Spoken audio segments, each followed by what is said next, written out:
नमस्कार मित्रांनो, मी सतीश सोळंके स्वागत करतो आपल्या या मराठी रिसर्चर या यूट्यूब चॅनलवरती। मित्रांनो, तुम्ही थंबनेलवर वाचल्याप्रमाणे की कम्प्युटर, पीसीज, लॅपटॉप यांच्या प्राइस कमी होतील, तर तुम्हाला वाटलं असेल की हा एखाद्या ऑनलाईन सेल बद्दल सांगतो जे काही ॲमेझॉन, फ्लिपकार्टवर असतात। तर नाही, मी सांगत आहे सेमीकंडक्टर इंडस्ट्री बद्दल।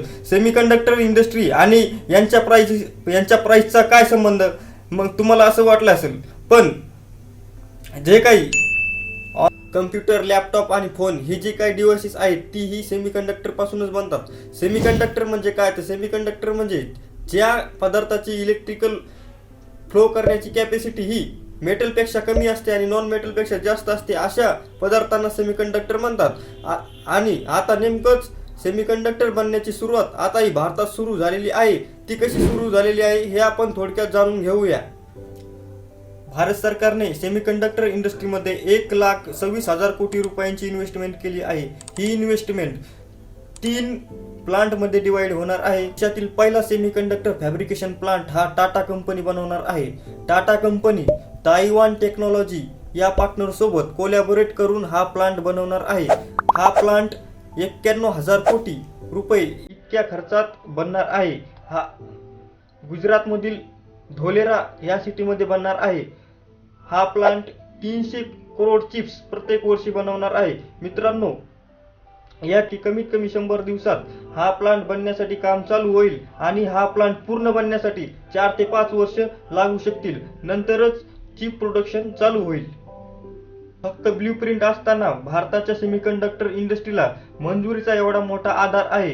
ग्लोबली जे देश सेमीकंडक्टर मॅन्युफॅक्चरिंग करतात जसे की चायना, ताइवान, USA, पण सध्याच्या स्थितीमध्ये त्यांच्यामध्ये तणावाची स्थिती असल्याने भारताने या तणावाच्या स्थितीला एका ऑपॉर्च्युनिटीमध्ये कन्वर्ट करून सेमीकंडक्टर इंडस्ट्रीला एकदम सेंटरमध्ये ठेवून एवढी मोठी इन्व्हेस्टमेंट केली आहे।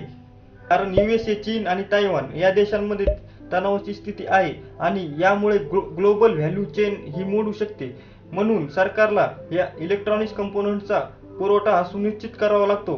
मित्रांनो, आर्टिफिशियल इंटेलिजन्स पासून ते डिफेन्स कॅपेबिलिटीज ते स्पेस रिसर्च यांपर्यंत असतात। कारण electronics components are part and parcel of their structure. Electronically independent होण्याच्या बरोबरच देशामध्ये 1 लाख नोकऱ्या तयार होतील आणि चायना आणि USA ने जो चिप वॉर तयार केलेला आहे, या चिप वॉर मध्ये भारताची स्थिती ही भविष्यामध्ये स्ट्रॉंग बनवू शकते। टाटा ग्रुपने असे सांगितले आहे की 50,000 चिप्स या एका महिन्यात बनवून मिळतील आणि आर्टिफिशियल इंटेलिजन्स आणि डाटा सायन्स यांचा उपयोग करून प्रोडक्शन हे वाढवण्यात येईल। 2021 मध्ये सरकारने 76,000 कोटी रुपयांची गुंतवणूक या चिप प्रोडक्शन क्षेत्रामध्ये केली होती। चिप प्रोडक्शन क्षेत्रामध्ये प्लांट बनवण्यासाठी जो काही खर्च मित्रांनो, टाटा ग्रुप 27,000 कोटी रुपये खर्च करून आसाममध्ये मोरीगाव या ठिकाणी प्लांट नंबर 2 हा स्थापन करणार आहे। ऑटोमोबाईल किट बनवणार आहे आणि जो काही बाहेरील देशाचा कॉन्ट्रॅक्ट येईल त्या कॉन्ट्रॅक्ट प्रमाणे किट बनवून देणे हा प्लांट नंबर 2 हा स्थापन करण्याचा उद्देश आहे। गुजरातमध्ये 3rd प्लांट उभारण्यात येईल।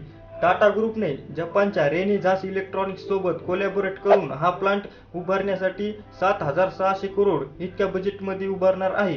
मित्रांनो, हा सिक्युरिटी आणि स्पेस रिसर्च इत्यादी क्षेत्रांवर जे काही किट्स यूज होतात त्या किट्स बनवण्यात येतील। मित्रांनो, आता इस्रोसाठी ज्या काही किट्स लागत होत्या, ज्या काही सेमीकंडक्टर्स चिप्स लागत होत्या, त्या लवकरात लवकर आता अवेलेबल होतील।